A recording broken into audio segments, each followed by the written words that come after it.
Sex in ancient Egypt was a fascinating topic that revealed a lot about the culture, beliefs, and practices of the ancient Egyptians. Did you know that there were weird and kinky facts about sex that might surprise you? How did the ancient Egyptians live, and what was their daily life like? What activities filled their days? Let's find out about the fascinating world of sexuality in ancient Egypt, from exciting myths to private discoveries. In ancient Egypt, sexuality was quite complicated and had many aspects. People had different ways of expressing their feelings, including traditional practices and even acceptance of homosexuality. Sex and sexuality were important aspects of ancient Egyptian culture, and they were often expressed through symbolic and explicit art. Egyptian art used various symbols to convey the essence of life, death, and everything in between. For example, the lotus flower, which opened and closed with the sun, represented sexual rebirth and regeneration. Sex and sexuality were also linked to the divine order in the cosmic cycle of life and death. Gods, goddesses, and pharaohs were frequently depicted with extravagant sexual features, indicating their divine or royal power and their role in ensuring the continuity of their lineage. Temples were decorated with scenes of sexual intercourse between deities, showing the sacred nature of sex. The ancient Egyptians worshipped many gods and goddesses who ruled over different aspects of life, death, and nature. Some of these deities were especially related to fertility, childbirth, and sexuality, showing how important these topics were in their culture. Isis. She was the goddess of motherhood, fertility, and magic. She was the perfect woman and mother in the eyes of the Egyptians.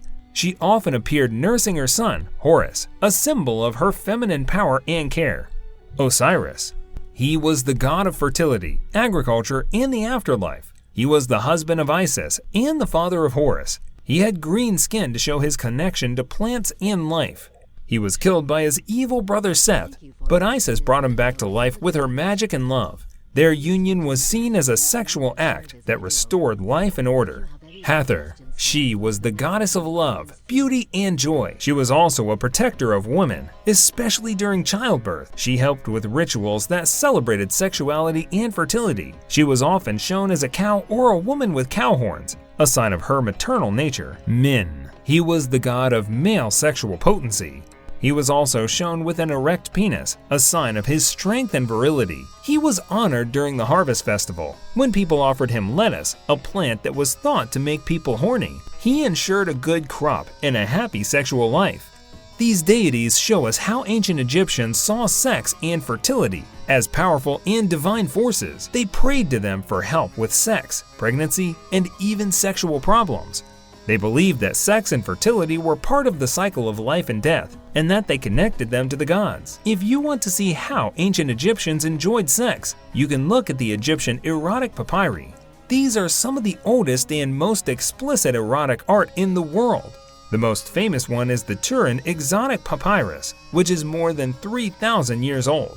This papyrus shows us different sexual scenes that are hot, funny, and playful. Men and women are having sex in various ways, sometimes with animals or objects. They look happy and excited, showing that they liked sex for pleasure, not just for making babies.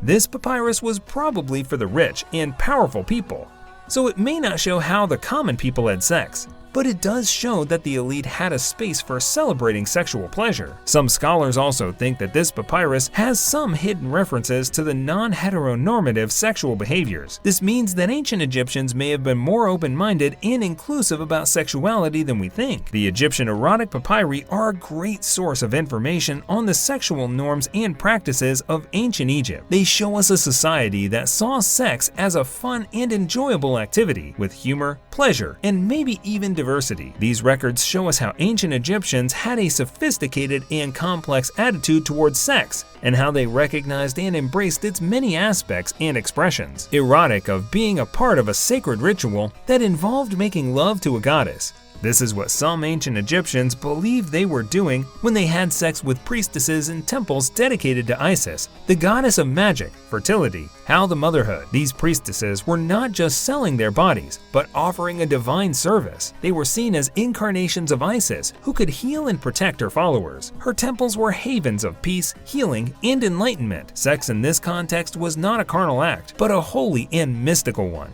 It was a way of connecting with the divine and ensuring the well-being being of the land. Even the king had to perform a sacred marriage rite with a high priestess, symbolizing his union with Isis and his role as her earthly representative. But how much do we really know about this practice of sacred prostitution? Is it a fact or a myth? The evidence is not very clear or conclusive. It is mostly based on the interpretations of religious texts and images, which may have been distorted by the prejudice of early researchers and archaeologists. Some scholars suggest that the practices may have been less widespread than previously thought, or perhaps more metaphorical than literal. Living in ancient Egypt, where marriage was not a formal ceremony, but a simple decision to move in with your partner, you could choose who you wanted to marry, and love and companionship were valued as much as having children. You could also divorce your partner if things didn't work out, and you would have rights to your own property and money. This was the reality for many ancient Egyptians, who had a relatively progressive view of marriage and marital rights. Women in particular had a lot of power and autonomy within their marriages. They could own and inherit land, initiate legal proceedings, and keep their dowries after divorce. Divorce was not rare, and women often received alimony from their ex-husbands. Monogamy was the norm, but there were some expectations, especially among the royal family, who practiced polygamy for political and dynastic reasons. There was also some evidence of cheating, but it was generally frowned upon by society. Sex was an important part of marriage, not only for having children, but also for enjoying each other's company. Ancient Egyptians had no shame or taboo about expressing their sexual feelings and desires. They wrote erotic poems, letters, and text, and created art that depicted various sexual acts. They believed that sex was a gift from the gods and a way of celebrating life.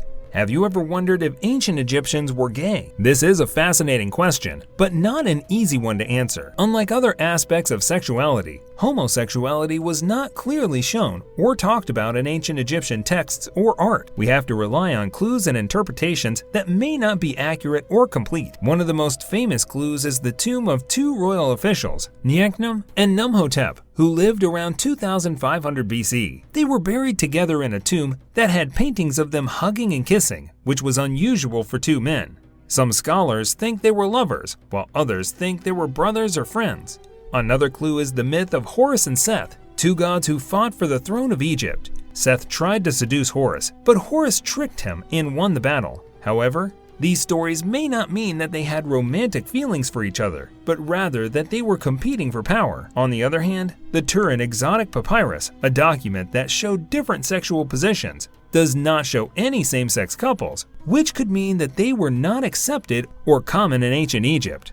It is important to remember that the ancient Egyptians may have had a different way of thinking about homosexuality than we do today. They may have had same-sex relationships, but they did not record or recognize them in the same way as heterosexual relationships. The evidence we have is very limited and ambiguous, and it does not give us a clear picture of homosexuality in ancient Egypt. It is still a topic of ongoing research and debate among scholars, and we may discover more clues in the future. So, what was the attitude towards same-sex relationships in ancient Egypt? Let us know in the comments section. We hope you enjoyed this video. If you liked this video, please give it a thumbs up and don't forget to subscribe to our channel for more amazing videos.